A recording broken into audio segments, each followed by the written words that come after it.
அபிஷேகம் பெற்றால் என்ன நடக்கும்? அபிஷேகம் பெற்ற பிறகு நம்ம வாழ்க்கையில் ஆண்டவர் எப்படி கிரியை செய்வார்? எல்லாம் வேத ஆதாரத்தோடு நம்ம பார்க்க போகிறோம். கடந்த நாட்களில் அபிஷேகம் என்றால் என்ன, அபிஷேகத்தை பெற்றுக்கொள்வது எப்படி, அபிஷேகத்தை பெற்றுக்கொள்ள வேண்டுமா என்றெல்லாம் நாம் தியானித்தோம். இன்னைக்கு இந்த அபிஷேகம் பெற்ற பிறகு உள்ள லைஃப் எப்படி இருக்கும்? அபிஷேகம் பெறுகிறதுக்கு முன்னாடி இன்னைக்கு நீங்கள் எப்படி இருக்கிறீங்களோ அதே மாதிரி தான் இருப்பீங்க. ஆனால் அபிஷேகம் பெற்ற பிறகு என்ன அதிகாரங்கள் நமக்கு உண்டாகுது, அதையெல்லாம் நம்ம இன்னைக்கு பார்க்க போகிறோம். ஒரு சாதாரண மனுஷனை அசாதாரணமான மனுஷனாக மாற்றுகிறது தான் இந்த அபிஷேகம். A normal man become a supernatural man. இன்னும் சொல்ல போனால் ஒரு மாம்சத்தில் வாழக்கூடிய மாம்ச சிந்தனை உள்ள ஒரு மனிதன் ஆவிக்குரியவனாகவும் பரிசுத்த ஆவியின் சத்தத்தை கேட்டு நடக்கக்கூடிய ஒரு புதிய பாதைக்குள்ள வருகிறது தான் இந்த பரிசுத்த ஆவியினால் நிரப்பப்பட்ட ஒரு வாழ்க்கை. இதை குறித்து தான் வேதம் சொல்லுகிறது, பரிசுத்த ஆவியினால் நடத்தப்படுங்கள் என்று சொல்லப்படுகிறது. அப்படி நடத்தப்படும் பொழுது நம்ம மாம்ச இச்சைகள்லையோ மாம்ச காரியத்திலேயோ நம்ம மாட்டவே முடியாது, நம்ம பாதுகாக்கப்படுவோம். அந்த மாம்ச எண்ணங்கள் மாம்ச சிந்தனைகள் தேவனுக்கு விரோதமான காரியங்களினால் நம்ம வேட்டையாடப்படக்கூடாதுன்னா நம்ம ஆவியினால் நடத்தப்படணும், பரிசுத்த ஆவியானவரால் நடத்தப்படணும். இதை தான் நம்ம மார்க் 4:1 லூக்கா 4:1 நாம் பார்க்கிறோம். இயேசு பரிசுத்த ஆவியினால் நடத்தப்பட்டார். இயேசு இந்த பூமியில் மனுஷனாக பிறந்தார், ஆனாலும் அவர் அபிஷேகம் பண்ணப்பட்டார் என்று அப்போஸ்தலர் நடவடிக்கைகள் 10:38 நம்ம பார்க்க முடிகிறது. ஸோ இந்த அபிஷேகத்துக்கு பின்னாடி எப்படிப்பட்ட மேன்மை இருக்குது, என்னெல்லாம் நடக்கும் என்பதை நாம் பார்க்க போகிறோம். நீங்கள் பார்த்து கொண்டிருக்கிறது ஸ்பிரிச்சுவல் WF, ஆவிக்குரிய ரகசியங்களை வெளிப்படுத்தும் ஒரு சேனல். இந்த சேனலில் அநேக ஆவிக்குரிய ரகசியங்கள், அதாவது நம்ம வாழ்க்கைக்கு தேவைப்பட்ட என்னென்ன காரியம் வேதம் சொல்லுகிறதோ அத்தனை காரியங்களையும் ஆண்டவருடைய உதவியோடு பரிசுத்த ஆவியானுடைய ஞானத்தோடு ஆவியானவருடைய உணர்த்துதலோடு வேதத்தின் வசனங்களை நாம் எடுத்து பேசி கொண்டிருக்கிறோம். ஸோ தேவ ஜனங்கள் தொடர்ந்து இதை கேட்குமாறு அன்போடு கேட்டுக்கொள்கிறேன். நீங்கள் இன்னைக்கு இந்த கேட்க போகிற இந்த வார்த்தை உங்கள் வாழ்க்கையில் கடைசி நாள் வரைக்கும் பிரோஜனமாக உள்ளதாக இருக்கும் என்பதில் சந்தேகமே இல்லை. வாருங்க, அபிஷேகம் என்ன செய்யும் என்பதை நாம் பார்க்கலாம். கடந்த நிகழ்ச்சிகளில் நம்ம நிறைய காரியங்கள் இதனுடைய ஆழங்களை பார்த்தோம். ஸோ தேவ ஜனங்கள் அதெல்லாம் மிஸ் பண்ணியிருந்தீங்கன்னா இந்த வீடியோவை முடித்தவுடன் அதனுடைய முதல் பாகத்தையும் 2வது பாகத்தையும் இந்த 3வது விஷயம் நீங்கள் இணைத்து பார்க்கும் பொழுது உங்களுக்கு தெளிவான ஒரு அண்டர்ஸ்டாண்டிங் கிடைக்கும். ஸோ இன்றைக்கி அபிஷேகத்தை குறித்து அநேகருக்கு அநேக சந்தேகம் இருக்குது. நம்ம அபிஷேகம்னா அது ஒரு ஆவிக்குரிய கிரீடம் என்று பார்த்தோம். அதை பழைய ஏற்பாட்டில் அதை ஒரு கிரீடமாக சொல்லப்பட்டிருக்கிறது. அபிஷேக தைலத்தை மண்ணிலிருந்து 5 விதமான பொருட்களினால் உண்டாக்கப்பட்டது என்று நாம் பார்த்தோம். பிறகு இந்த அபிஷேகம் என்ற பரிசுத்த ஆவியின் நிறைவை ஆண்டவராகிய இயேசு பெற்றுக்கொள்ள வேண்டும் என்று யோவான் 7 சொல்லியிருக்கிறார். தாகமுள்ளவர்கள் அவரிடத்தில் வர வேண்டும் என்று சொன்னதையும், யோவான் ஸ்நானகன் சொன்னதையும், எனக்கு பின்னாடி வருகிறவர் பரிசுத்த ஆவியினால் உங்களை நிரப்புவார், ஞானஸ்நானம் கொடுப்பார் என்று சொன்னதையும் நாம் பார்த்தோம். ஆண்டவராகிய இயேசு கூட சீசர்களிடத்தில் வலியுறுத்தி இதை பெறாமல் எருசலேமை விட்டு போவாதீர்கள் என்று சொல்லியிருந்தார். அவர் பல இடங்களில் அப்படி இன்ஸ்ட்ரக்ட் பண்ணுறாரு. லூக்காலையும் சொல்லியிருக்கிறாரு. அதே மாதிரி ஆக்ஸ் சாப்டர் அந்த 1வது அதிகாரம் 4-5 வாசிக்கும் பொழுதும் அதுலேயும் விவரித்திருந்தார். ஸோ இது தேவனுடைய கட்டளையாக இருக்குது. யோவேல் தீர்க்கதரிசிக்கு கூட ஆண்டவர் வெளிப்படுத்தியிருந்தார், மாம்சமான யாவர் மேலும். அப்படி என்றால் இது எல்லார் மேலேயும் ஊற்றப்படுகிற ஒரு அனுபவம். இது காலத்தினால் கட்டாயப்படுத்தப்படுகிற ஒரு விஷயம் அல்ல. இது பரிசுத்த ஆவியானவர் மாம்சமான எல்லார் மேலேயும் ஊற்றப்படுகிற ஒரு நாட்கள். இது கிருபையின் நாட்கள், இது பரிசுத்த ஆவியானவரின் நாட்கள். இயேசுவானவர் இந்த பூமியை விட்டு போன பிறகு இப்போ பரிசுத்த ஆவியானவர் தான் இந்த பூமியில் இருக்கிறாரு. ஸோ அவரோடு ஃபெல்லோஷிப்பில் நம்ம கம்யூனிகேட் பண்ணி அந்த ஆவியின் சிந்தனை இன்னதென்று நாம் அறிந்து கொள்ள வேண்டும் என்றால் இந்த அபிஷேகம் உதவி செய்கிறது. வேத வசனம் சொல்லுது, தேவன் நமக்காக உண்டாக்கினவைகளை நம்ம கண்கள் காணவில்லை, நம்ம காதுக்கும் அது கேட்கவில்லை, அது நம்ம இருதயத்திலும் தோன்றவில்லை. ஆனால் பரிசுத்த ஆவியானவருக்கு அது தெரியும். ஏன்னா ஆவிக்குரிய தேவனாகிய அவருடைய இருதயத்தை ஆராய்ந்து அறிந்தவர் தான் பரிசுத்த ஆவியானவர். ஒரு எறும்புக்கு தான் எறும்பனுடைய லாங்குவேஜ் தெரியும். ஒரு காக்காக்கு தான் இன்னொரு காக்கா என்ன சொல்லுதுன்னு புரியும். ஸோ மனிதன் என்ன செய்கிறான் என்று புரிந்து கொள்ள இறைவன் மனு வடிவு எடுத்து மனுஷன் அருகில் வந்தார். இப்போ பரிசுத்த ஆவியானவரை நமக்கு அனுப்பியிருக்கிறார். இந்த பரிசுத்த ஆவியானவருக்கு தான் தேவனுடைய இருதயம் என்னவென்று தெரியும், இருதய துடிப்பு தெரியும். ஸோ நம்ம இந்த பரிசுத்த ஆவியினால் நிரப்பப்படுகிறதுக்கு ஒரு பாக்கியம் இந்த உலகத்தில் கிடைத்திருக்குது. அப்போதான் அந்த பரிசுத்த ஆவியின் சித்தம் என்னவென்று நாம் புரிந்து கொள்வோம். ஸோ நம்ம பார்க்க போகிறோம், இந்த பரிசுத்த ஆவியினால் நிரப்பப்பட்டால் என்ன நடக்குது, இந்த அபிஷேகம்னா என்ன.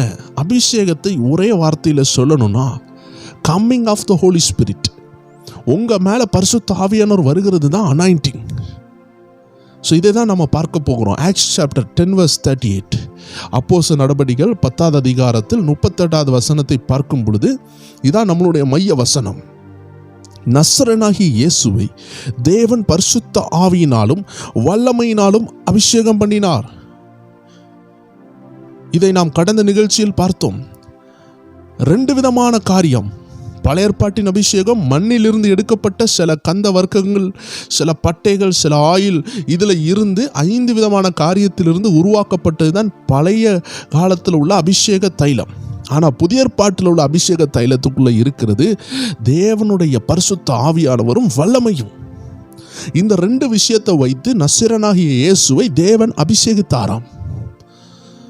இயேசு தேவனாக இருந்தும் அவருடைய அந்த பொசிஷன், குமாரன் என்ற பொசிஷனில் அவர் இந்த பூமிக்கு வாரார்.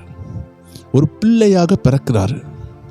பிள்ளையாக பிறந்த அவர் சிஸ்டமேட்டிக்காக பைபிள் என்ன சொல்லி இருக்குதோ அதை அப்படியே அவர் செய்து முடிக்கிறாரு. பழைய ஏற்பாட்டிலலாம் பார்த்தீங்கன்னா இந்த பரிசுத்த ஆவியானவர் சிலர் மேலே வருவார், போயிடுவார்.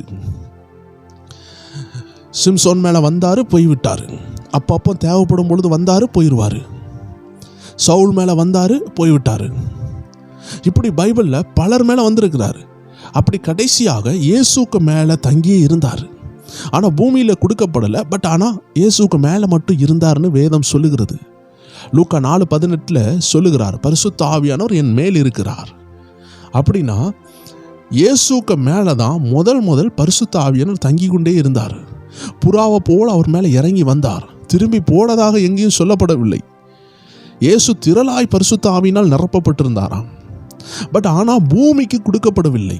பட் இயேசுவோடு கூட இருந்தார். அதனால தான் லூக்கா 4:1 சொல்லுது, இயேசு பரிசுத்த ஆவியினால் வனாந்தரத்துக்கு நடத்தப்பட்டு. அப்படின்னா இந்த கம்யூனிகேஷன் இயேசுவுக்கு அதிகமாக இருந்துச்சு. ஆனால் இன்னும் மக்களுக்கு அது கொடுக்கப்படாமல் இருந்தது. ஸோ இயேசுவுக்கு இந்த அபிஷேகம் வந்த பிறகு என்ன நடந்துச்சோ அதுதான் நமக்கும் நடக்கும். ஸோ இந்த அபிஷேகத்துக்குள்ளே இருக்கிறது பரிசுத்த ஆவியானவரும் வல்லமையும்.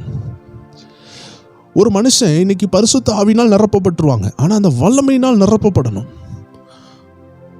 அத்தாரிட்டி வித்தவுட் பவர்னு சொல்லுவாங்க. நிறைய பேர் அதிகாரம் இருக்கும், ஆனால் பவர் இருக்காது. அதாவது ஆளுங்கட்சியில் உள்ளவங்களுக்கு அத்தாரிட்டியும் இருக்கும், பவரும் இருக்கும். ஆளுங்கட்சினா யார்? ப்ரெசண்டாக ஆளுகையில் இருக்கிறவங்களுக்கு நிறைய முடிவெடுக்க முடியும். ஆனால் எதிர்கட்சி தலைவருக்கு அத்தாரிட்டி இருக்குது, அதிகாரம் இருக்குது, ஆனால் பவர் இல்லை. ஸோ அத்தாரிட்டி வித்தவுட் பவர்னு சொல்லுகிறது ஒரு செக்ஷன் இருக்கு. Authority with power. அத்தாரிட்டினா அதிகாரம் என்றாலே நம்ம பவர்னு நினைக்கிறோம். ஆனால் அதிகாரத்துக்கும் பவர் தேவைப்படுது. இப்போ ஆளுங்கட்சிக்கு அதிகாரமும் இருக்குது, பவரும் இருக்குது, அவங்களுக்கு வல்லமையும் இருக்குது, அவங்க நினச்ச டிசிஷன்ஸை கொண்டு வர முடியும். ஆனால் எதிர்கட்சிக்கு அத்தாரிட்டி இருக்குது, அதிகாரம் இருக்குது, அவங்க பவரில் இருந்தாலும் அவங்க நினச்சதை அவங்க செய்ய முடியாது. ஏன்னா அவங்க ஆளுங்கட்சியாக இல்லை. ஒரு சின்ன எடுத்துக்காட்டு தான் நான் சொன்னேன். ஸோ இதே போல தான் அனாயிண்டிங் சொல்லுகிறது அத்தாரிட்டி வித் பவர். நீங்கள் பரிசுத்த ஆவியானவரை பெற்றுக்கொள்றீங்க, ஆனால் பவர்லையும் நம்ம எழும்பணும். அந்த பவரில் எழும்புகிறதுக்கு தான் அனாயிண்டிங். ஸோ பரிசுத்த ஆவியானவர் வரும்பொழுதே பவர் வந்துடுது. ஆனால் நீங்கள் ஹைலி அனாயிண்ட் ஆகும் பொழுது பவரும் பரிசுத்த ஆவியானவரும் இணைந்து செயல்படுறீங்க. நீங்கள் ரட்சிக்கப்படும் பொழுது பரிசுத்த ஆவியானவர் வந்துடுறாரு. ஆனால் நீங்கள் அனாயிண்ட் பண்ணும் பொழுது தான் உங்கள் மேலே வராரு. அதாவது ஒரு வசனம் சொல்லுகிறது ஆவியாகவும் ஜீவனாகவும் இருக்குது. ஸோ நீங்கள் வார்த்தையை கேட்கும் பொழுது உங்களுக்குள்ள வார்த்தை வந்துட்டு, அந்த வித்து உங்களுக்குள்ள வந்துட்டு. ஆனால் ஒரு வித்து தரையில் இருக்கிற வரைக்கும் ஒன்றும் செய்ய முடியாது. ஆனால் அந்த வித்தை மண்ணுக்குள்ளே போட்டு புதைத்து மேலே கொஞ்சம் மண்ணை வைத்துட்டா அந்த வித்து வளர தொடங்கிடும். ஸோ உங்களுக்குள்ளே இப்போ வித்து வந்துட்டு, ஆனால் மேலே பரிசுத்த ஆவியானவர் வரணும். அவர் தான் அந்த வித்தை வளர வைப்பார். உள்ளே இருக்கிற வசனத்தை வளர வைப்பார். உங்களுக்குள்ள வசன ஞானம் பெருகும். அது தானாக பெருகாது. அதை சூடு கொடுத்து வளர வைக்கிறதே பரிசுத்த ஆவியானவர் தான். பழைய ஏற்பாட்டில் பாருங்கள், பரிசுத்த ஆவியானவர் கடல் மேலே அசைவாடி கொண்டு இருந்தாராம். ஏதோ ஒரு ப்ராசஸில் மூவிங்கில் இருந்திருக்காரு. அநேக விஞ்ஞானிகள் சொல்கிறது என்னன்னா, இன்னைக்கு நிறைய கதிர் இசைகள், அதாவது என்ன சொல்லனா மேக்னட்டிக் ஃபோர்ஸ் நிறையா இருக்குது, நிறையா அலை கதிர்கள் நிறையா இருக்குது. இந்த பூமியில் இன்விசிபிளாக நிறைய விஷயம் இருக்குது. பூமிக்கு தூண்கள் இருக்குன்னுலாம் பைபிளில் போட்டிருக்கு. அது கண்ணுக்கு தெரியாத தூண்கள். ஸோ இன்விசிபிளான நிறைய ஃபோர்ஸ் இருக்குது. நம்ம நினைப்போம் கண்ணுக்கு தெரியாத ஒரு பொருள் எப்படி ஃபோர்ஸை உண்டாக்குன்னு நினச்சா, இன்றைக்கி புவியீர்ப்பு சக்தின்னு சொல்லக்கூடிய இந்த சக்திக்கு கண்ணுக்கு தெரியக்கூடிய ஒரு பாக்கியம் கிடையாது. ஆனால் அது எப்பேற்பட்ட பொருளையும் கீழே இழுத்துரும். ஒரு ஹெலிகாப்டரு ஒரு குறிப்பிட்ட லெவலில் தாண்டி கீழே வந்துட்டுனா அது கீழே இழுக்கப்பட்டுரும். அதனுடைய ஃப்ளிப்பினுடைய பவரில் தான் அது போயிட்டு இருக்கு. இன்ஜினுடைய பவரும் ஃப்ளிப்பும், இந்த ரெண்டு பேலன்ஸ் இல்லைன்னா புவியீர்ப்பு சக்தி கீழே பெரிய ஹெலிகாப்டர்னாலும் சரி ஏரோப்ளைன்னாலும் சரி இழுத்து கீழே போட்டுரும். எவ்வளோ பெரிய மலையை தூக்கி நம்ம பாறாங்கல்ல வானத்தில் விட்டாலும் அது பூமிக்கு நேராக தான் வரும். காரணம் கண்ணுக்கு தெரியாத புவியீர்ப்பு சக்தி. இந்த சக்தியை உருவாக்குனது யாரு? நம்ம தேவன் தான், நம்ம தேவாதி தேவன் தான்.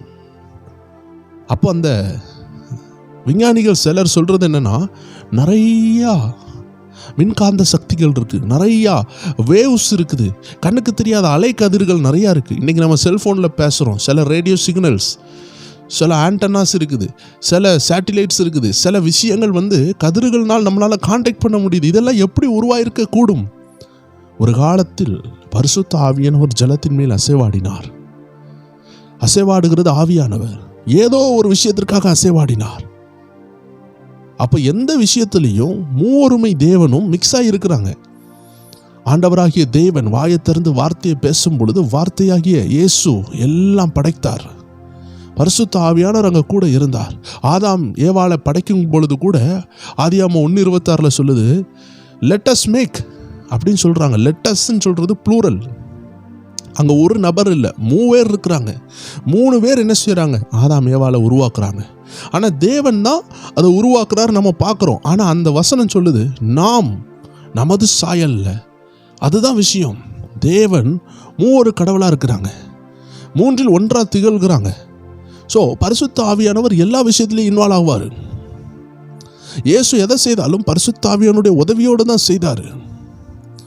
ஸோ நமக்கும் இந்த பரிசுத்த ஆவியானவர் நம் மேலே இருக்கும் பொழுது தான் நமக்குள்ளே இருக்கிற அந்த வார்த்தை ஜீவனாக வெளிப்படும்.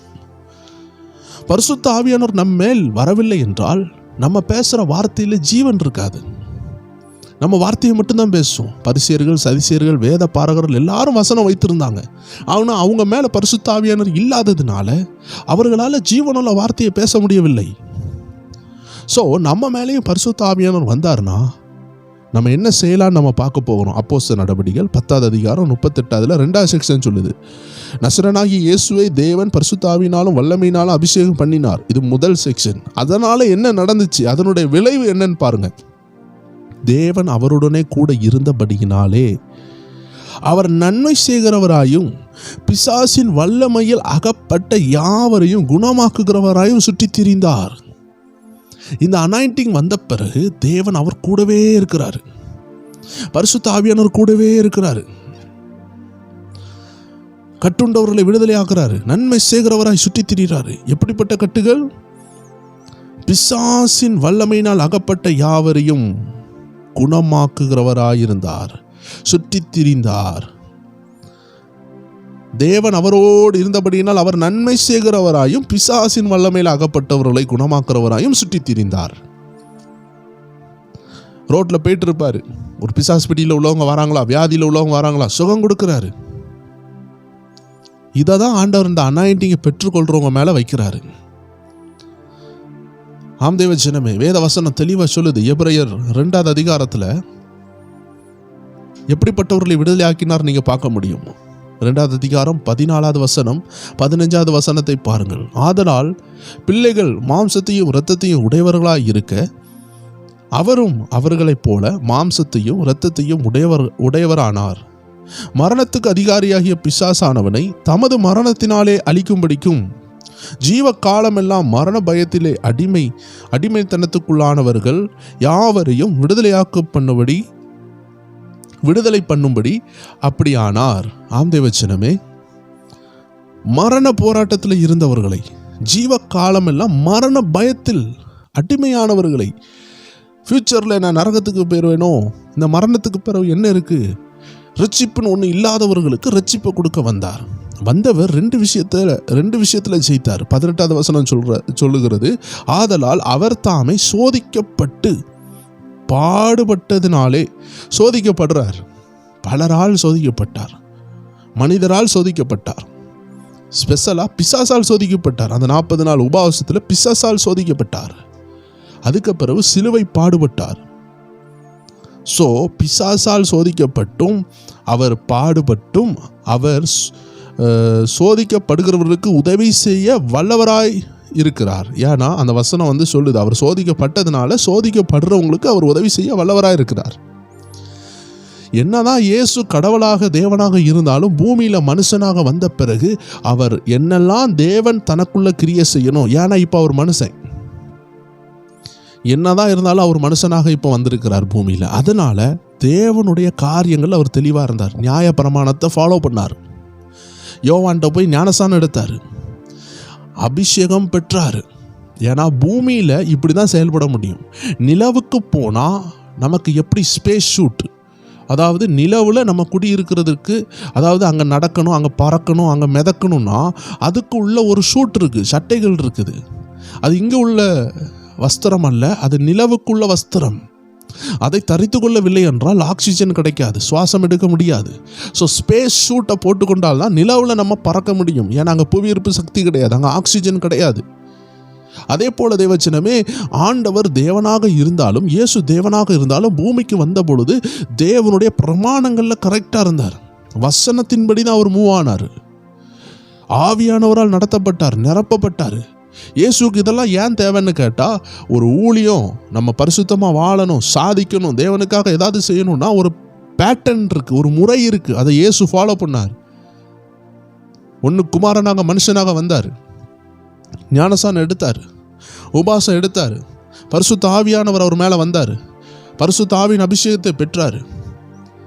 பரிசுத்த ஆவியானவர் ஒரு மேலே வந்ததுக்கு ப்ரூஃப் இருக்குது. அதை தான் நம்ம வாஸ்தவம் 10:38 அப்போஸ்தலர் நடவடிக்கைகள். பரிசுத்த ஆவியானவர் வந்து பிசாசின் கட்டுகளை அவன் விடுதலையாக்குறவராய் சுற்றி திரிந்தார்.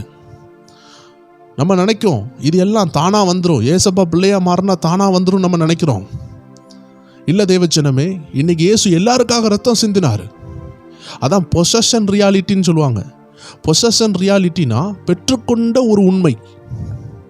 இயேசு எல்லாருக்காக மரித்தது உண்மைதான். ஆனால் யாரெல்லாம் ரட்சிக்கப்படுறாங்களோ அவங்களுக்கு மட்டும்தான் ரட்சிப்பு சொந்தமாகும். நம்ம நினைக்கிறோம் எல்லாருக்காக மரிச்சிட்டார்ல, அப்போ எல்லாரும் பரலோகத்துக்கு வர வேண்டியதான் நம்ம யோசிக்கலாம். அது தேவனுடைய உண்மை, எல்லாருக்காக மரித்தது, அது ஹெவன்லி ரியாலிட்டி. ஆனால் பொசஷன் ரியாலிட்டின்னு ஒன்று இருக்குது. இயேசு எல்லாருக்காக மரித்தது உண்மைதான், ஆனால் யாரெல்லாம் அவரை ஏற்றுக்கொள்கிறாங்களோ அவங்களுக்கு மட்டும்தான் ரட்சிப்பு உள்ள போகுது. இதில் நம்ம நெகோசியேஷனே பண்ண முடியாது, நம்ம இதில் அட்ஜஸ்ட் பண்ண முடியாது. ஏற்றுக்கொள்ளலைன்னா பரலோகம் இல்லை தான், அது உண்மைதான். அதே மாதிரி தான் அபிஷேகமும் பெற்றுக்கொள்ள வேண்டிய ஒரு விஷயம், பொசஷனல் ரியாலிட்டி. பரிசுத்த ஆவியினால் நிரப்பப்படுறது அது ஒரு பொசஷனல் ரியாலிட்டி. நம்ம நினைப்போம் நம்ம ரட்சிக்கப்பட்டாச்சுல, இனி எதுக்கு இது தேவைன்னு நினைப்போம். சீசர்கள் எல்லாரும் ஆண்டவரோடு தான் இருந்தாங்க. திரும்பி ஆண்டு சொல்றார், go and receive the Holy Spirit. அதை பெற்றுக்கொள்ளும் வரை எருசலேமை விட்டு போவாதீங்க. ஆக்ட்ஸ் சாப்டர் 1:5, 1:4 and 5 இதெல்லாம் பாருங்க. யோவான் கூட சொன்னார், எனக்கு பின்னாடி வருகிறவர் பரிசுத்த ஆவியினாலும் அக்கினியினாலும் உங்களை அபிஷேகம் பண்ணுவார், உங்களை ஞானஸ்நானம் கொடுப்பார். So he will dip in the Holy Spirit. He will give immersal baptism. உங்களை பரிசுத்த ஆவியினால் உங்களை அதுக்குள்ளாக ஞானஸ்நானம் கொடுப்பார். பரிசுத்த ஆவியானவராக ஜலம் போல அங்கே விவரிக்கிறார், ஒரு கடல் போல, ஒரு அருவி போல, ஒரு நதி போல யோவான் விவரிக்கிறார். அந்த நதிக்குள்ள, பரிசுத்த ஆவி என்னும் நதிக்குள்ள உங்களை முக்குவார். He will immerse you. So அதே தான் இயேசு பெற்றுக்கொண்டார். இப்போ இயேசுக்கு யாரு கொடுக்க முடியும்? தேவன் தான் கொடுக்க முடியும். உங்களுக்கு இயேசு கொடுத்துருவாரு. அதாவது தண்ணியில் உள்ள ஞானஸ்தானம் ஊழியக்காரங்க கொடுப்பாங்க. பரிசுத்த ஆவி என்ற ஜீவ நதியில் உங்களுக்கு ஞானஸ்தானத்தை கொடுக்கிறது இயேசு கிறிஸ்து. ஆனால் இது நடக்கிறதுக்கு சில நேரம் பவுல் என்ன செய்கிறாரு, அங்கே 19வது அதிகாரம் அப்போஸ்தலர் நடவடிக்கைகள் 19 அவர் வந்த தேசத்தில் ஒரு 12 பேர் இருக்காங்க. அந்த 12 பேரும் விசுவாசிகளாக இருக்கிறாங்க, ஆனால் ஞானஸ்தானம் எடுக்கலை. ஞானஸ்தானம் கொடுக்கும் பொழுது பவுல் கொடுத்துட்றாரு. அதுக்கு பிறகு பரிசுத்த ஆவியானவரை பெற்றுக்கொள்ள கைகளை வைக்கிறாரு. அப்போ இயேசு என்ன செய்கிறாரு, பவுல் தான் கையை வைத்தாரு, ஆனால் கையை வைக்கும் பொழுது இயேசு என்ன செய்கிறார், பரிசுத்த ஆவியின் ஞானஸ்தானத்தை அந்த ஜனங்களுக்கு கொடுத்தாரு. ஸோ அது செகண்ட் ஸ்டேஜ். நம்ம எல்லாரும் அபிஷேகம் பெற்றுக்கொள்ள வேண்டியது ஒரு கடமை. இதை பெற்றுக்கொள்ளவில்லை என்றால் நரகத்துக்கு போவோமா என்று கேட்டால் நீங்கள் பயப்பட வேண்டாம், நரகத்துக்கு போக மாட்டீங்க. பட் தேவ சித்தத்தை கரெக்டாக செய்ய முடியாது.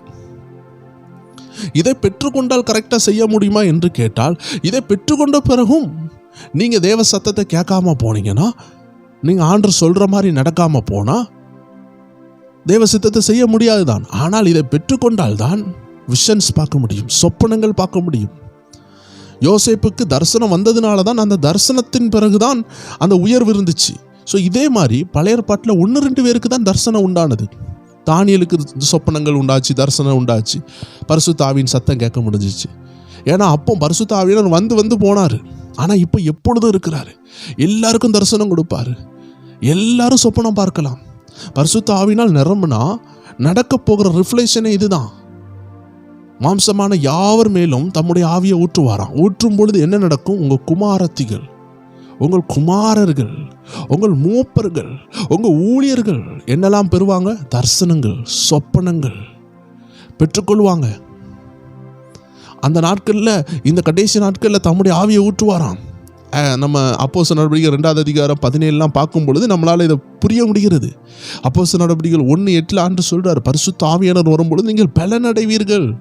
அது சாதாரண பலன் அல்ல, அது ஆவிக்குரிய பலன். அப்போ தான் நீங்கள் சாட்சிகளாக மாற முடியும், 4 பேருக்கு இயேசு எடுத்து சொல்ல முடியும், பிசாசுகளை விரட்ட முடியும், நன்மை செய்கிறவர்களாக நம்ம சுற்றி திரிய முடியும். ஆனால் இந்த அபிஷேகம் பெற்ற பிறகும் வஞ்சிக்க பிறகும் வாய்ப்பு இருக்குது. லூசிஃபரை பாருங்க, அபிஷேகம் பண்ணப்பட்டவன் தான், ஆனால் விழுந்து போனான்.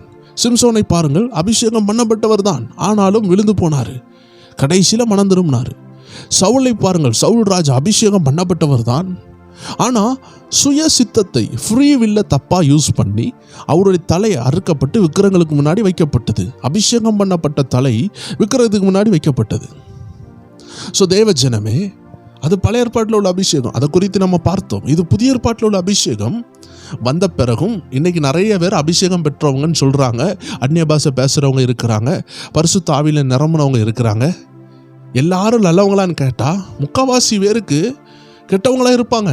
அதற்கு காரணம் தேவ ஜனமே, அபிஷேகம் பெற்றாலும் அவங்க மாறலையே நீங்கள் நினைக்கக்கூடாது. அபிஷேகம் பெற்ற உடனே பரிசுத்தம் தானாக வராது. பரிசுத்தம் சொல்கிறது நம்ம வாழ்கிறதுனால தான் வரும். அதனால் அவன் அந்நிய பாஷை பேசுகிறான், என்ன வாழ்க்கையே மாறலை, அதனால் இந்த அந்நிய பாஷை வேண்டாம், இந்த பரிசுத்த ஆவியானவர் வேண்டாம், இந்த அபிஷேகம் வேண்டாம், இந்த வரங்கள் வேண்டான்னு சொன்னீங்கன்னா நீங்கள் தேவ சித்தத்தை பெர்ஃபெக்டாக செய்ய முடியாது. நீங்கள் என்றைக்குமே மனிதர்களை பார்க்கீங்க, நம்ம தேவனை தான் பார்க்கணும். அபிஷேகம் பெற்ற உடனே வாழ்க்கை மாறிடுதான்னு கேட்டால் மாறுது, பலன் அடையிறீங்க. நீங்கள் எக்யூப் ஆகிறதுக்குள்ளே பலன் வருது. நீங்கள் தவறு செய்கிறதுக்கு முன்னாடி ஒரு சொப்பனம் வரும், தரிசனம் வரும். ஆனால் இதை கேட்குறதும் கேட்காம இருக்கிறதும் நம்ம கடமை. நிறைய பேரை ஆவியானவர் உணர்த்துவார், ஆனால் துணிகிற பாவம் அவங்க செய்கிறதுனால தான் இன்றைக்கி இந்த அபிஷேகம் பெற்ற நிறைய பேர் தவறுறதுனால தான் நிறைய பேர் யோசிக்கிறாங்க, அபிஷேகம் பெற்று என்ன பிரயோஜனம்னு நினைக்கிறாங்க. ஸோ தேவஜனமே, வேதம் சொல்லுது அபிஷேகம் பெற்றா விஷன்ஸ் உண்டாகும்னு சொல்லுது, தரிசனம் உண்டாகும்னு சொல்லுது, பரிசுத்த ஆவியானவர் நடத்துவார்னு சொல்லுது, உண்மையான தேவ சித்தத்தை செய்ய முடியும்னு வேதம் சொல்லுது. அப்போஸ்தலர் நடவடிக்கைகள் 13:2 வசனம் சொல்லுது, அவர்கள் பரிசுத்த ஆவியினால் அங்கே கூடி உபாசம் பண்ணி ஜெபிக்கும் பொழுது பரிசுத்த ஆவியானவர் தான் என்ன செய்கிறாரா, ஊழியத்துக்கு ஒரு 2 பேரை பிரித்து அனுப்புகிறாரு. ஸோ தேவ ஜனமே, என்ன ஊழியம் செய்யணும், எப்படி செய்யணும்னு சொல்லி தரதே பரிசுத்த ஆவியானவர் தான். ஸோ அதனால் இந்த அபிஷேகம் நமக்கு தேவையாக இருக்குது. அடுத்தவங்களை பார்த்து நம்ம குறை சொல்ல முடியாது. இன்றைக்கி எத்தனையோ ரட்சிக்கப்பட்டவங்க, அபிஷேகம் பெறாதவங்க, பட் ரட்சிக்கப்பட்டிருப்பாங்க, இயேசுவை சொந்த ரட்சகராக ஏற்றுக்கொண்டிருப்பாங்க, ஞானஸ்தானம் எடுத்திருப்பாங்க, ஆனால் அபிஷேகம் பெறாமல் இருப்பாங்க, பரிசுத்த ஆவியின் அந்நிய பாஷையை பெற்று இல்லாமல் இருப்பாங்க. உடனே அவங்க எல்லாரும் பரலோகம் போயிடுவாங்களான்னு கேட்டால், இயேசுவின் நாமத்தினால் ரட்சிக்கப்பட்டு இயேசு அறிந்து கொண்டவர்கள் கூட கடைசி வரைக்கும் நிலைச்சு நிற்காம துணிகரக பாவத்துக்கு போய் இயேசுவை மறுதலித்து இயேசு தெய்வம் இல்லைன்னு சொல்லிட்டாங்கன்னா அவங்க பரலோகத்துக்கு போக மாட்டாங்க. யூதாசை பாருங்க, இயேசு கூடவே தான் இருந்தான். அனனியா சப்பீரால பாருங்க, தேவன் அறிந்தவர்கள் தான், ஆனால் மரித்தார்கள். பட் நியாய தீர்ப்பு கர்த்தருடையது. ஆனா யூதாஸ் காரியத்துக்கு ஐயோன்னு வேதம் சொல்லுது. ஸோ தேவ ஜனமே, நம்ம கடைசி வரைக்கும் நிலைச்சு நிற்கணும். இன்னைக்கு எத்தனையோ பேர் ரட்சிக்கப்பட்டவங்க கடைசியில் இயேசு தேவை இல்லைன்னு சொல்லிட்டு போயிருக்காங்க. காரணம், அவங்க அந்த ரட்சிப்பை கரப்படுத்தி இந்த உலக மாயையில் இல்லை உபத்திரவங்களில் ஏதோ ஒன்றில் தேவனை விட்டு பிரிந்து போனவங்க இருக்கிறாங்க. ஸோ ரட்சிக்கப்பட்டவங்களும் பிரிந்து போகிறாங்க, அபிஷேகம் பண்ணப்பட்டவங்களும் பிரிந்து போகிறாங்க. ஸோ என்றைக்குமே நம்ம இந்த ரட்சிக்கப்பட்டவங்களையோ இல்லை ரட்சிக்கப்பட்ட அபிஷேகம் பெற்றவர்களையோ நம்ம பார்க்கக்கூடாது. நம்ம பார்க்க போகிறது தேவனை. ஸோ நமக்கு அபிஷேகம் பெற வேண்டும் வேதம் சொல்லுதுன்னா நம்ம பெற வேண்டும். அதை வைத்து ஒழுங்காக நம்ம ஊழியம் செய்ய வேண்டும். நான் அடிக்கடி யோசிப்பது உண்டு, ஆண்டவர் ஏன் இந்த தாவீதை ராஜாவாக அபிஷேகம் பண்ணியும் அந்த மோசமான சவுலுக்கு கீழே ரொம்ப வருஷங்களாக இருக்க வைத்ததுக்கு காரணம் என்ன என்று பார்த்தால், தாவீது ராஜாவாகிறது பெரிய விஷயம் அல்ல, ராஜாவான பிறகு விழுந்து போகாமல் இருக்கிறது பெரிய விஷயம். அபிஷேகம் வருவது பெரிய விஷயம் அல்ல, அபிஷேகத்தை காத்துக்கொள்றது பெரிய விஷயம். அதை கற்றுக்கொள்றதுக்காக தான் சவுலுக்கு கீழே கர்த்தர் தாவீதை ஒரு டுட்டோரியல் கொடுத்தாரு, ஒரு அனுபவத்தை கொடுத்தாரு. ஏன்னா ஆண்டவருக்கு தெரியும், ஒருத்தனை ராஜாவாக்குனாங்க, ஆண்டவர் ஒருத்தன் மேலே அபிஷேகத்தை போட்டார் சவுல் மேலே, அவன் அபிஷேகத்தை இழந்து போய் தேவனுக்கு பிரியமில்லாமல் வாழ்ந்தான். அப்போ இன்னொருத்தனும் அதே போல் மாறிவிடக்கூடாதுன்னு சொல்லி அந்த அபிஷேகத்தை கரெக்டான வழியில் சுமக்கணும்னா அவன் நிறைய கெபியின் அனுபவத்தில் போகணும், நிறைய தனிமையின் பாதையில் போகணும், உபத்திரத்தில் போகணும், அபிஷேகம் பெற்றவனாலேயே குத்தப்படணும். அப்போந்தான் நாளைக்கு தாவீது என்ன செய்ய மாட்டார், அடுத்த அபிஷேகம் பெற்றவனை குத்த மாட்டார், அடுத்த ஆட்களை நிந்திக்க மாட்டார். ஏன்னா தான் அந்த பாதையில் போயிருக்காரு. இப்படி ஒரு கெட்ட சவுளை போல நம்ம வாழக்கூடாதுன்னு நல்லவராக இருக்கிறதுக்காகவே கர்த்தர் அந்த பாட அனுமதித்தார். நம்ம நினைப்போம், தாவீது ஆண்டவர் அபிஷேகம் பண்ணினாரே அடுத்த நாளே ராஜாவாக மாறினானான்னு கேட்டால் மாறவில்லை. கெட்ட அபிஷேகத்தில், அதாவது அபிஷேகம் பெற்றவர்கள் கெட்டவர்களாக மாறுகிறதை கண்ணால் பார்த்தாரு. பார்த்து இதை போல இருக்கக்கூடாதுன்னு நினைச்சு அவர் அபிஷேகத்தில் வாழ்ந்தாரு. ஆவியானுடைய சத்தத்தை கேட்டாரு, சங்கீதங்களை எழுதினாரு.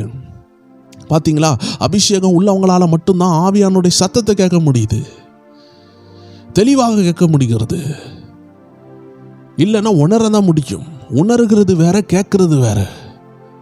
ஸோ தேவஜனமே, அவருடைய சத்தத்தை நம்ம கேட்கணும்னா அவருடைய ஆவி உடையவனா நம்ம இருக்கணும். அவருடைய ஆவியே இல்லாதவன் அவருடையவன் அல்ல. என் ஆடுகளின் சத்தத்தை கேட்குன்னு சொன்னாரு. ஸோ தேவஜனமே, நம்ம அவருடைய ஆவியை உடையவர்களாக மாறும் பொழுது அவருடைய சத்தத்தை நம்மளால் கேட்க முடியும். ஸோ தாவீதுக்கு சங்கீத பாடல்களை எல்லாம் எழுத கர்த்தர் உதவி செய்தார். ஏன்னா he was anointed. பட் எல்லாராலையும் எழுத முடியல. ஒரு சிலருக்கு அந்த அபிஷேகம் இருந்துச்சு, எழுதுனாங்க. ஸோ ஆனால் தாவீது அடுத்த அபிஷேகம் பண்ணவர்களை குறை சொல்லாமல் குட்டாமல் அவரை எதுக்காமல் இருந்தது காரணம், அவர் அபிஷேகத்தில் விழுந்து போன ஒரு நபர் கூட இருந்து அவர் செய்கிற தவறுகளை பார்த்து இப்படி நம்ம செய்யக்கூடாதுன்னு உணர்ந்திருப்பார். ஆனாலும் பாருங்க, உரியாவை கொண்டு உரியாவின் மனைவியை திருடினாரு. இவ்வளோ பாடுபட்ட பிறகுமே, இவ்வளோ தூரம் கர்த்தர் அவரை பாடுபட்டு அரசாங்கத்தில் கொண்டு வந்த பிறகுமே அபிஷேகம் பெற்ற அவருடைய அந்த அபிஷேகத்தை திருடுகிறதுக்கு பிசாசு சில வழிகளை வைத்தார். அந்த வழிகளில் தாவீதும் விழுந்தார். சில மக்களை கூட்டத்தை எண்ணி பார்க்க வைத்தான் பிசாசு. தாவீது ஆள் பலத்தில் வாழ்ந்தவரே கிடையாது, ஆண்டவருடைய பலத்தில் வாழ்ந்தவர். திடீர்னு அவருக்கு மனுஷ பயம் நம்ம மத்தியில் எத்தனை பேர் இருக்காங்கன்னு எண்ணிப்பாருன்னு சொல்லிட்டார். இதற்கு காரணம் சாத்தான் அவரை ஏவினார் என்று வேதம் சொல்லுகிறது. அதே போல் உரியாவின் மனைவியை திருடினார், அதுவும் ஒரு பாவம்தான். ஸோ தேவஜனமே, இவ்வளோ கஷ்டப்பட்டு வந்த பிறகே இவர் இந்த லெவலில் அவருடைய சுயம் அவரை தாண்டவம் ஆடிச்சுன்னா, அவர் கஷ்டப்படாமல் வந்திருந்தால் என்ன இருக்கும்? சவுல் கழுதையை மேய்த்தவர் தான், ஆனால் கஷ்டப்பட்டவர்னு சொல்ல முடியாது. ஆனால் தாவீது ஆடுகளை மேய்த்தாலும் கஷ்டப்பட்டவர், சவுல்னால் பாதிக்கப்பட்டவர். அதனால தான் அவர் ராஜ மேன்மையில் இருக்க முடிஞ்சிச்சு. அவருடைய காலமெல்லாம் சமாதானமாக இருந்துச்சு. ஆனாலுமே பாவம் அவரை மோதிச்சு. ஸோ தேவஜனமே, அபிஷேகம் பண்ணப்பட்ட எல்லாரையும் பாவம் மோதும். ஏன்னா தலையில் இருக்கிறது மகிமையானது இல்லை. அந்த மகிமையான அபிஷேகத்தை திருடுறதுக்கு பிசாசு வருவான். அபிஷேகம் பண்ணப்பட்டவங்களுக்கு சோதனை நிறையவே இருக்கும். சிம்சோனை பாருங்கள், ஒரே இச்சையின் போராட்டம். ஏன்னா அபிஷேகம் பண்ணப்பட்டாச்சா, அந்த அபிஷேகத்தை திருடணும். தெலீலாள் ஏன் கேட்குறா, உன்னுடைய வல்லமை எங்கே இருக்குது? அவளுக்கு சிம்சோன்லாம் விஷயம் இல்லை, சிம்சோன் தேவையில்லை, சிம்சோனுடைய வல்லமை எங்கே இருக்குது? பிசாசுக்கு அதுதான் வேணும். எப்படி இவன் வல்லமையை உடைக்கலாம், எப்படி இவன் உடன்படிக்கையை உடைக்கலாம் என்று பிசாசு ஆயத்தமாக இருக்கிறான். ஸோ தேவஜனமே, அபிஷேகம் பெற்றவர்களை நாம் பார்க்கறதுக்கு பதிலாக அபிஷேகம் பண்ணினவரை நாம் பார்க்க வேண்டும். அப்போ அந்த அபிஷேகத்தை சுமக்கிறதுக்கு நமக்கு மனசு வரும். ஓகே, இந்த அபிஷேகம் என்னெல்லாம் செய்துன்னு வேகமாக பார்த்துட்டு நம்ம இந்த சப்ஜெக்டை முடித்து விடலாம். லூக்கா 4:18 ஆண்டவர் சொல்கிறாரு, ஆண்டவராக இயேசு சொல்கிறாரு, கர்த்தருடைய ஆவியானவர் என் மேல் இருக்கிறார், தரித்திரருக்கு சுவிசேஷத்தை பிரசங்கிக்கும்படி என்னை அபிஷேகம் பண்ணினார். அதாவது he was anointed. நம்ம ஆக்ஸ் சாப்டரில் பார்த்தோம்ல, பரிசுத்த ஆவியினாலும் வல்லமையினாலும் அபிஷேகித்தார், அதனால நன்மை செய்கிறவராய் சுற்றி திரிந்தார். எப்படிப்பட்டவர்களுக்கு நன்மை செய்தார்னு பாருங்க. இந்த அனாயிண்டிங் இல்லைன்னா இந்த நபர்களுக்கு, நான் இப்போ வாசிக்க போகிற நபர்களுக்கு ஹெல்ப் பண்ண முடியாது. எப்படிப்பட்ட நபர்கள்? வாசிக்கிறேன் கேளுங்க. தரித்திரருக்கு சுவிசேஷம் பிரசங்கிக்கும்படி என்னை அபிஷேகம் பண்ணினார், இருதயம் நறுங்குண்டவர்களை குணமாக்கவும், சிறைப்பட்டவர்களுக்கு விடுதலையும், குருடருக்கு பார்வையும் பிரசித்தப்படுத்தவும், நொறுங்குண்டவர்களை விடுதலையாக்கவும், கர்த்தருடைய அனுக்கிரக வருஷத்தை பிரசித்தப்படுத்தவும் என்னை அனுப்பினார். எப்படி அனுப்பினாரு? அபிஷேகம் பண்ணி அனுப்பினாரு. கர்த்தருடைய ஆவியானவர் எங்க இருக்கிறாரு? என் மேல் இருக்கிறார்னு வசனத்தில் எழுதியிருக்கிறது. லூக்கா 4:18-19 வாசித்து பாருங்கள். அது மட்டுமல்ல தேவச்சனமே, 22வது வசனம் சொல்லுது, அவருடைய வாயிலிருந்து கிருபை உள்ள வார்த்தை வந்தது. தேவச்சனமே, நம்ம அபிஷேகம் பண்ணப்பட்டா பரிசுத்த ஆவியானவர் பேசுகிறத நம்ம பேசுவோம், பரிசுத்த ஆவியானவர் சொல்லுகிறத நம்ம செய்வோம். குருடே வந்தா பார்வை அளிக்கிறத்தக்கதான வல்லமை விளங்கும். பரிசுத்த ஆவியானவரோடு இணைய அவர் சத்தத்தை டீப்பாக கேட்க தெளிவான நடத்துதல் கிடைக்கும். பேதுரு மேலறையில் இருந்து கொண்டிருக்கிறாரு, ஜெபித்து கொண்டிருக்கிறாரு. பரிசுத்த ஆவியானவர் பேசுறாரு, கீழே ஒரு 3 பேர் வந்திருக்கிறாங்கன்னு சொல்றாரு. எக்ஸாக்டா 3 பேர் வந்திருக்கிறாங்க. இதுதான் அந்த சத்தம், ரேமா சத்தம், கரண்டா கர்த்தருடைய சத்தம். பைபிளில் எழுதப்பட்ட வார்த்தை லோகோஸ். இதை எல்லாரும் வாசிக்கலாம், இதுல இருந்து ரேமா எடுத்துக்கொள்ளலாம். ஆனால் லிட்ரலா கர்த்தருடைய சத்தத்தை கேட்கறது இந்த புதிய பாட்டினுடைய அபிஷேகத்தின் மேன்மை. இதை நாம் பெற்றுக்கொள்ள வேண்டும். அகபுன்னு ஒரு தீர்க்கதரிசி பைபிளில் வாராரு, வந்துட்டு சொல்றாரு, இந்த பெல்ட்டை உடையவனை கெட்டி கொண்டு போவார்கள் சொல்றாங்க. அந்த பெல்ட் பவுலினுடையது. எவ்வளவு கரெக்டா சொல்லியிருக்கிறாரு. நம்ம எல்லாம் பார்க்கறது கர்த்தர் என் மேய்ப்பரா இருக்கிறார், அதுவும் வசனம் தான். ஆனால் நான் சொல்றது பரிசுத்த ஆவியானவர் வந்தால் தெளிவாக பேசுவார். இன்னைக்கு சிலருடைய பேரை சொல்லி பேசுவார். நம்ம நினைப்போம் இந்த பேரெல்லாம் சொல்றாங்க, அங்கே 5 காயத்ரி இருப்பாங்க, அங்கே 5 நிர்மலா இருப்பாங்க. எந்த நிர்மலான்னு சொல்லலையே நம்ம சில நேரம் அற்பமாக நம்ம நினைப்போம். ஒரு 1000 பேர் இருக்கிற இடத்துல சுரேஷ்னு ஒரு ஆளை கூப்பிடும்போது அங்கே ஒரு சுரேஷ் இருக்க தான் செய்வான். ஆனால் சில நேரம் ஆண்டவர் சுரேஷ்னு கூப்பிட்டுருப்பார். வேதத்தில் ஆண்டவர் நத்தானியல்னு கூப்பிடவில்லையா? அந்த மரத்தில் ஏறின, அத்தி மரத்தில் ஏறின சகையு பார்த்து சகையுன்னு கூப்பிடவில்லையா? ஆண்டவருக்கு பேர் தெரியாதா? ஆண்டவர் நட்சத்திரங்களே பேர் கொடுத்து அழைக்கிறாரே, நம்ம பேரை சொல்லி அழைக்க மாட்டாரா? அழைப்பார். அதை அழைக்கிறது கர்த்தர், மனுஷன் அல்ல. அவர் இனிஷியல் சொல்லணும், வீட்டு அட்ரஸ் சொல்லணும் அவசியம் கிடையாது. அப்படி நீங்கள் இனிஷியல் சொல்லணும், வீட்டு அட்ரஸ் சொல்லணும்னாலும் ஆண்டவரால் சொல்ல முடியும். பட் அந்த ஊழியர்களுக்கு அந்த வளர்ச்சி இல்லாமல் இருக்கலாம். ஊழியருடைய வளர்ச்சியை பொறுத்து தான் தரிசனங்கள் செயல்படும். இன்னைக்கு பாருங்க, ஃபோன் நம்பரை கூட சொல்கிற ஊழியர்கள் இன்னைக்கு இருக்கிறாங்க, வீட்டு அட்ரஸை சொல்கிறவங்க கூட இருக்கிறாங்க. அப்படி சொன்னால் நம்ம மக்கள் சொல்லுவாங்க, இதெல்லாம் எதுக்கு தேவை, இதெல்லாம் ஆத்ம ரட்சிப்புக்கு பிரயோஜனப்படுமா அப்படின்னு நம்ம நினைப்போம். நம்ம ஒரு ஆள் கரெக்டாக தரிசனம் சொன்னால் இதெல்லாம் தேவையான்னு சொல்லுவோம். ஒரு ஆள் சொல்லலைன்னா, ஆமாம் ஆண்டவருக்கு சொல்ல முடியாதா, அவர் கூட இருக்கிற ஆவியானவருக்கு அவங்க அப்பா பேரை சொல்ல முடியாதான்னு கேட்டால், தேவஜனமே, this all comes under the person who exercise his spirit to communicate with the Holy Spirit. It all come out by the experience and the maturity with the communication with the Holy Spirit. நான் சொன்னதை நீங்கள் கவனமாக கேட்டிருந்தா புரிஞ்சிருக்கும். ஒவ்வொரு தேவ ஊழியருடைய ஆவியும் பரிசுத்த ஆவியானவரும் எவ்வளோ கனெக்டடாக இருக்காங்களோ அவ்வளோ தூரம் தான் ரெவலேஷன் வெளியே வரும். ஆண்டவர் சில நேரம் பேரை சொல்லுவார், சில நேரம் அந்த சவுண்டு கேட்கும், சில நேரம் லெட்டர்ஸை காட்டுவார், சில நேரம் டேட் ஆஃப் பர்த்தை காட்டுவார். இதெல்லாம் பரிசுத்த ஆவியானவர் செய்கிறது தான். இதெல்லாம் இல்லைன்னு சொல்கிறவங்களுக்கு காரணம் அவங்க அபிஷேகம் பண்ணப்படலை. அவங்க அபிஷேகம் பண்ணப்படாததுனாலையும் பரிசுத்த ஆவியினால் நிரம்பாததுனாலையும் அவங்களுக்கு அது தெரியாது. இதெல்லாம் ஏன் சொல்கிறாரு? இதை சொல்கிறதுனாலையாவது தேவன் இருக்கிறாருன்னு அவங்க உணர்வாங்க. ஒரு ஹீலிங் எதுக்கு ஆண்டு செய்கிறாரு? அவங்க ரட்சிப்பு அடைகிறதுக்கு தான். Everything is for their soul to be saved. அவங்க ஆத்மா ரட்சிப்புக்காக தான் அற்புதம். ஆண்டவராகிய இயேசு ஒரு அற்புதத்தை செய்கிறதுக்கு பின்னாடி காரணம் எப்படியாவது அவங்க ரட்சிக்கப்படணும். பேதுருட்ட போய் ஆண்டு சொன்னார், போ படகுல மீனை பிடின்னு சொன்னார். அதுக்கு பின்னாடி பார்த்தீங்கன்னா அவன் மீன் பிடிச்சிட்டு வந்த பிறகு ஆண்டு சொன்னார், உன்னை நான் மீனை பிடிக்கிறவனா மாத்துறேன். எல்லாத்துக்கு பின்னாடி தேவநாம மகிமைப்படும். ஸோ ஆண்டவரால் பேரையும் அட்ரஸையும் எல்லாம் சொல்ல முடியும். அதனால ஊழியம் தான் விருத்தியாகும் தேவஜனமே. ஆனால் ஒவ்வொரு ஊழியருடைய ஸ்டேட்டஸ்ன்னு ஒன்று இருக்குது. சில ஊழியர்களுக்கு ஆண்டவர் பேரை சொல்லுவார், சில ஊழியர்களுக்கு ஆண்டவர் தரிசனத்தை காட்டுவார், சில ஊழியர்களுக்கு ஆண்டவர் பாடலை கொடுப்பார். அது தேசத்துக்கு தேவையாக இருக்கும். இந்த பாடல் கொடுக்குறாங்க. இன்றைக்கி ஏன் எல்லாரும் பாடல் எழுதுகிறாங்கன்னு பார்த்தா இந்த அபிஷேகம் பெற்றவங்க பாடல் எழுதுவாங்க. ஏன்னா பாடல்னு சொல்லுகிறது துதி. அது தீர்க்க தரிசனம் இல்லை, அது துதி. அது தேவனை இறங்க பண்ணுகிற விஷயம். ஸோ தேவ ஆவியினால் நிரப்பப்பட்டவர்கள் பாடல் எழுதுவாங்க. அசுத்த ஆவியினால் நிரப்பப்பட்டும் உலகத்தினால் நிரப்பப்பட்டவர்கள் உலக பாடல்களை எழுதுகிறார்கள். பரிசுத்த ஆவியினால் நிரப்பப்பட்டவர்கள் பரிசுத்த ஆவியானவர் பாடல் கொடுப்பார். தாவீது பாருங்கள் பாடல் எழுதினார். அதுதான் சங்கீத புத்தகம். நீதிமொழிகள் ஒரு பாடல் புத்தகம், பிரசங்கி ஒரு பாடல் புத்தகம், உன்னத பாட்டு ஒரு பாடல் புத்தகம். ஸோ இதெல்லாம் பாடல். நம்ம நினைக்கிறோம் அதெல்லாம் வசனம்னு நினைக்கிறோம். இதெல்லாம் பாடல். ஆனால் அந்த பாடல்கள் வசனத்தினுடைய ஒரு சாராம்சம் உடையதாக இருக்குது. ஸோ தேவஜனமே, இன்னைக்கு எழுதுகிற பாடல்கள் தேவ ஆவியானவர் தான் கொடுக்குறார். பட் அதை எக்ஸ்போசர் பண்ணுகிறவங்க ஒழுங்கான மெச்சூரிட்டி இல்லாததுனால அவங்க அதை தவறாக வெளியே கொண்டு வராங்க, உலக மாடலில் கொண்டு வராங்க. இன்றைக்கி இன்ஸ்ட்ருமெண்ட் வாசிக்கிறவங்கனாலும் சரி, எல்லாரும் ரட்சிக்கப்பட்டவங்களாக இருக்கவில்லை. ஸோ அதனால் சில நேரங்களில் இந்த பாடல் விஷயங்களில் சாத்தான் கொஞ்சம் விளையாட்டு காட்டிடுறான். ஸோ தேவஜனமே, அது பாடலில் மட்டும் இல்லை, திருவசனத்திலே இன்றைக்கி கலப்படம் வந்து விட்டது. ஸோ அதனால் பாடல் மூலமாக ஆண்டவர் பேசுகிறாரு. நான் சொல்லுகிறேன், தீர்க்க தரிசனங்கள் மூலமாக பேசுகிறாரு, பேரை சொல்கிறாரு. சில நேரம் பார்த்தீங்கன்னா வீட்டு அட்ரஸு கூட ஆண்டவரால் சொல்ல முடியும். ஆக்ட்ஸ் சாப்டர் 9:11, அப்போஸ்தலர் நடபடிகள் 9:11.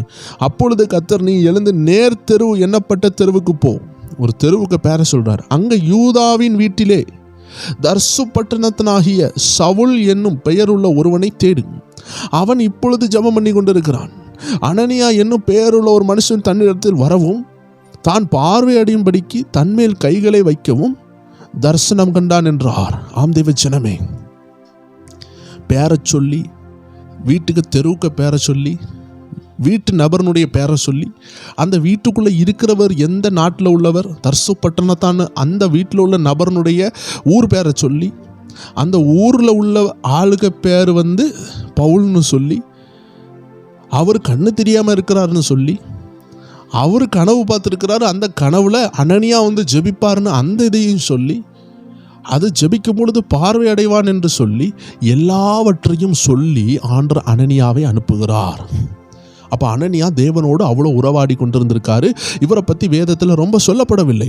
பட் ஆண்டவரால் இப்படியும் சொல்ல முடியும், பாதியும் சொல்ல முடியும். அது அந்தந்த ஊழியர்களோடு உள்ள மெச்சூரிட்டி. இப்போ பவுலுக்கு இருந்த மெச்சூரிட்டி யோவான் மார்க்குக்கு இருக்குமான்னு கேட்டால் இருக்காது. பேதுருக்கு இருந்த மெச்சூரிட்டி இன்னொரு நபருக்கு இருக்குமான்னு கேட்டால் இருக்காது. ஒவ்வொரு நபருக்கும் ஆண்டவர் ஒவ்வொரு ஆவிக்குரிய வளர்ச்சி கொடுத்துருக்கிறாரு. சிலுவையில் அறையப்பட்டானே ஒரு மனிதன், அந்த மனிதனுக்கும் பவுலுக்கும் உள்ள ஆவிக்குரிய வளர்ச்சி ஒரே விதமாக இருக்குமான்னு கேட்டால் இருக்காது. அவன் சிலுவையில் அறையும் பொழுது கடைசி நேரத்தில் இயேசுவை ஏற்றுக்கொண்டு மரித்தான். ஆனால் பவுல் தேவனுடைய சத்தத்தை கேட்டு சித்தத்தை செய்து பல ஊழியங்களை செய்து தேவனுக்காக பாடுகள் பட்டு எல்லா காரியத்தையும் அனுபவித்தார். அவருடைய ஆவிக்குரிய வளர்ச்சி ரொம்ப நிறையா இருந்துச்சு. அதனால்தான் பவுலுடைய கச்சிஃபில் தேவ வல்லம் இருந்துச்சு, பவுலுடைய பெல்ட்டில் வல்லம் இருந்துச்சு. Anointing can transfer. அனாயிண்டிங் அடுத்த நபருக்கு கூட போக வாய்ப்பு இருக்கு. பவுல் தொட்ட பொழுது பிறர் அபிஷேகம் பண்ணப்பட்டார்கள். பவுல் சொல்றாரு தீமோத்தேயுவை பார்த்து, நான் உன் மேலே கைகளை வச்ச பொழுது உனக்கு வரம் உண்டானது, உன் மேலே ஆவியானவர் இறங்கினார் நான் தொட்ட பொழுது, அதை அனல் முட்டி எழுப்புன்னு பைபிளில் பவுல் சொல்கிறாரு. ஸோ அனாயிண்டிங் வந்து நிழலில் பாஸ் ஆகுது. பேதுருடைய நிழலில் பாஸ் ஆச்சு. ஏன்னா பேதுரு அவ்வளோ கமிட்டடாக ஆண்டவருக்காக உண்மையாக இருக்கிறாரு. யூதாஸ் காரியத்து போல அவர் பின்வாங்கி போகாமல் மனம் திரும்பி கர்த்தருக்காக நின்னார். ஸோ அவருடைய நிழலில் அற்புதம் நடக்க தொடங்கிட்டு. ஸோ தேவஜனமே, இதெல்லாம் பாசிபிள், இதெல்லாம் நடக்குது. இதெல்லாம் அபிஷேகம் பண்ணப்பட்டதுனால நடந்துச்சு. அபிஷேகம் பண்ணப்பட்டவர்களுக்கு விரோதமாக எழும்புனா ஆபத்தும் இருக்குது. அது அபிஷேகம் பண்ணப்பட்ட இயேசுக்கு விரோதமாக எழும்புனா ஆண்டவர் நொறுக்கி போடுகிறார்னு வேதம் சொல்லுகிறது. இயேசு அபிஷேகம் பண்ணப்பட்டிருந்தார். சங்கீதம் 2 நீங்கள் பார்க்கும் பொழுது ஜாதிகள் அவருக்கு விரோதமாக எழும்புதான். கர்த்தர் என்ன செய்கிறாராம்? கர்த்தருக்கு விரோதமாகவும் அவர் அபிஷேகம் பண்ணினவருக்கு விரோதமாகவும் பூமியின் ராஜாக்கள் எழும்பி நின்று அதிகாரிகள் ஏகமாக ஆலோசனை பண்ணி அவர்கள் கட்டுகளை அறுத்து அவர்கள் கயிறுகளை நம்மை விட்டு எரிந்து போடுவோம் என்கிறார்கள். பரலோகத்தில் வீற்றிருக்கிறவர் நகைப்பார், ஆண்டவர் அவர்களை இகழ்வார். இந்த வசனத்தை வைத்து தேவ ஜனமே, அப்போஸ்தலர் நடவடிக்கைகளில் ஒரு ஜெபம் நடக்குது.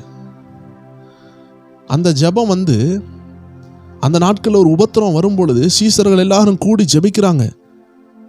அப்போஸ்தலர் 4 அதிகாரத்தில் நீங்கள் பார்க்க முடியும். இப்பொழுது கர்த்தாவே, அவர்கள் பயமுறுத்துதலை தேவரீர் கவனித்து உம்முடைய பரிசுத்த பிள்ளையாகிய இயேசு கிறிஸ்துவின் நாமத்தில் அற்புதங்கள் அடையாளங்கள் செய்யும்னு ஜெபிக்கிறாங்க. அந்த அபிஷேகம் பண்ண இயேசுக்கு விரோதமாக ராஜாக்கள் எழும்புனா 28வது வசனம் 4 அதிகாரம் 28வது வசனம் சொல்லுது, ஏரோது பொந்தியு பிலாத்தும் புறஜாதிகளோடும் இஸ்ரவேல் ஜனங்களோடும் கூட நீர் அபிஷேகம் பண்ணின உம்முடைய பரிசுத்த பிள்ளையாகிய இயேசுவுக்கு விரோதமாக மெய்யாகவே கூட்டம் கூடினார்கள். அந்த சங்கீதம் 2 கொண்டு வந்து ஜெபிக்கிறாங்க. ஏன்னா இயேசு அபிஷேகம் பண்ணப்பட்டிருந்தாரு. அவருக்கு விரோதமாக எழும்புனா கர்த்தர் நகைத்தார், சிரித்தார். ஸோ தேவ ஜனமே, உண்மையாட்டே ஒரு மனுஷன் அபிஷேகம் பண்ணப்பட்டிருந்தால், பவுலை போல பேதுருவை போல அபிஷேகம் பண்ணப்பட்டிருந்தா அவங்க முன்னாடி தேவ வல்லமை செயல்படும். அவர்களை நாம் அற்பமாக நினைக்க முடியாது. ஸோ அபிஷேகத்துக்கு அவ்வளோ வேல்யூ இருக்குது. அபிஷேகம் பெற்றவங்க பெரிய ஆள்னு சொல்கிறத காட்டிலும் அபிஷேகம் பண்ணினவர் பெரியவர். அபிஷேகம் வெளியேறப்பட்டது. அபிஷேகம் ஒரு ஆள் மேலே வந்துட்டுனா, பரிசுத்த ஆவியானவர் ஒரு ஆள் மேலே வந்துட்டாங்கன்னா அவங்க செய்ய போகிறதே மகிமையாக இருக்கும். ஏன்னா பரலோகம் திறந்திருக்கும். they will walk under the open heaven. திறக்கப்பட்ட பரலோகத்தின் கீழே நடப்பாங்க. எப்படின்னா பரிசுத்த ஆவியானவர் அவங்க மேலே இருப்பாங்க. ஒவ்வொரு நேரம் பேசிக்கொண்டே இருப்பார், சத்தம் கேட்டுக்கொண்டே இருக்கும். அப்படி சத்தத்தை கேட்டு கேட்டு தான் சாதித்தவர்கள் இந்த நாட்களில் ஆண்டு எழுப்பியிருக்கிறார். கடந்த நாட்களில் இதை பற்றி தெரியாமல் இருந்தது. ஆனால் வேதத்தின் ரகசியங்களை ஆவியானவர் எடுத்து ஜனங்களுக்கு சொல்லிக் கொடுக்கிறார்.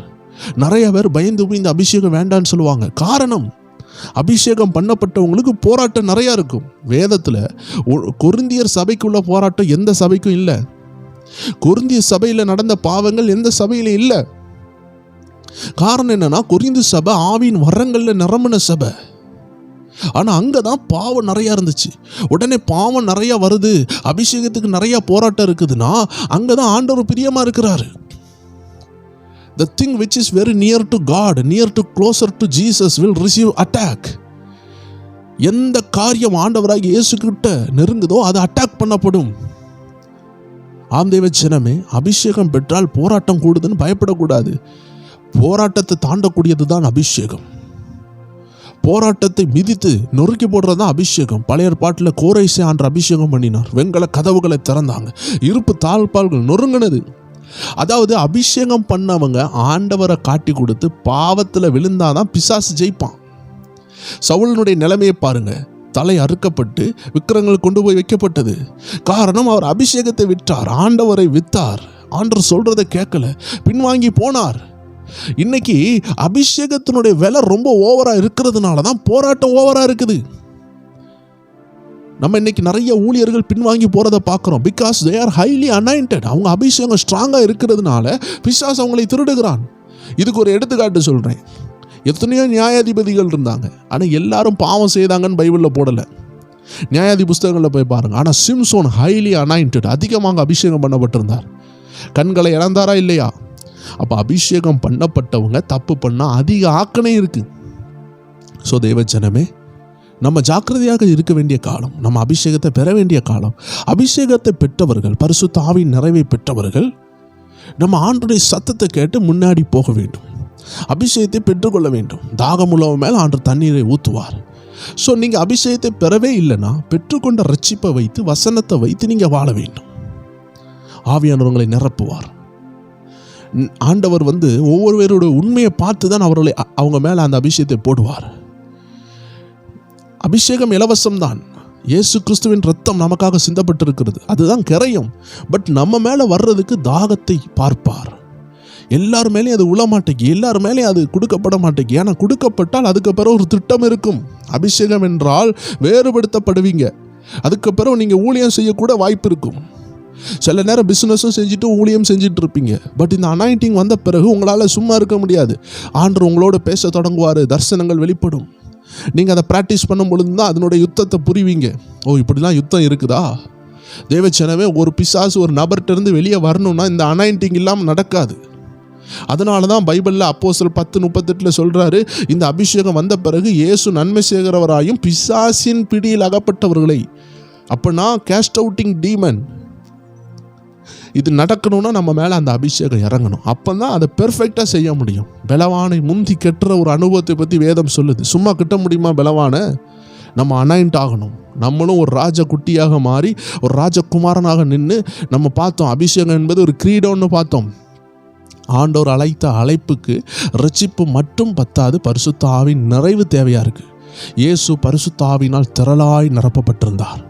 ஸோ தேவஜனமே, கடந்த 3 செக்ஷனாக, இது 3வது செக்ஷன், 1, 2, இது 3 விஷயம் நம்ம அபிஷேகத்தை குறித்து நம்ம தியானித்தோம்.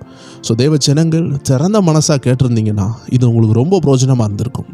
இன்றைய நாட்களில் நிறைய பேர் கேட்பாங்க, அபிஷேகம்னா என்ன, அதுக்குள்ளே என்ன இருக்குது, நிறைய பேருக்கு தெரியாது. ஸோ தேவச்சனங்களை நம்ம வாஸ்த வசனங்கள், ஆதாரங்கள் எல்லாம் நீங்கள் பெற்றுக்கொள்ளுங்க. ஆவியானவர் உங்களுக்கு உதவி செய்வார். இந்த அபிஷேகத்தை பெற்று தேசத்தை கலக்க உதவி செய்வார். புதிய ஏற்பாட்டில் போட்டிருக்கு, தேசத்தை கலக்கிறவர்கள், உலகத்தை கலக்கிறவர்கள் இங்கேயும் வந்து விட்டார்கள் என்று அவர்கள் சொன்னார்கள். உலகத்தை கலக்க எல்லாராலையும் முடியாது. Anointed people, they will do greater things. ஆண்டவருடைய அபிஷேகம் பண்ணப்பட்ட தேவ ஊழியர்கள், தேவ பிள்ளைகள், விசுவாசிகள் கலக்குவார்கள், தேவனுக்காக சாதிப்பார்கள். ஸோ தேவச்சனமே, இது வந்தால் நீங்கள் பலன் அடைவீர்கள். நீங்கள் உண்மையாகவே உங்களை ஒதுக்கி ஒப்புரவாக்கி ஆண்டருக்காக விட்டு கொடுத்தால் சாதிப்பீர்கள். கர்த்தர் உங்களை ஆசீர்வதிப்பாராக. மீண்டும் வேறு நிகழ்ச்சியில் சந்திக்கலாம். எல்லா செவ்வாய்க்கிழமையும் எல்லா வேலைக்கிழமையும் இதே போன்ற ஆவிக்குரிய ரகசியங்கள், சாட்சிகள் நம்முடைய சேனலில் வெளியிடப்படுகிறது. ஸோ நீங்கள் ஃப்ரீயாக இருக்கும் பொழுது ஒவ்வொரு சப்ஜெக்டையும் மெதுவாக கேளுங்க. ஆவியானவர் உங்களுக்குள்ளே இம்பேக்ட் பண்ணுவார். ஒரு சிடி டிரைவுக்குள்ளாடி, அதாவது சிடி போட்டு நம்ம பார்ப்போம், டிவிடி பிளேயர்னு சொல்லுவாங்க. இந்த டிவிடி பிளேயருக்குள்ளே சிடி போடலைன்னா டிவியில் ஒன்றுமே வராது. நம்ம எல்லாருமே இந்த சிடி கேசட்லாம் யூஸ் பண்ணியிருப்போம். கேசட்டை போட்டால் தான் பாட்டு ஓடும். இதே போல் ஒவ்வொரு செய்தியும் பரிசுத்த ஆவியானவருடைய ஒவ்வொரு கேசட் மாதிரி. அதை நீங்கள் ஒவ்வொன்றா கேட்டு பாருங்கள். உங்கள் லைஃபுக்குள்ளாடி அது அப்படியே ஒரு இம்பேக்டை உருவாக்கும். அப்படியே உங்கள் லைஃபுக்குள்ளே உங்கள் ஜீவனோடு கலங்குறத நீங்கள் பார்ப்பீங்க. 10 வருஷம் கழித்தாலும் 30 வருஷம் கழித்தாலும் இந்த உபதேசம் உங்களுக்குள்ளே இருக்கும், சத்தியம் உங்களுக்குள்ளே இருக்கும்.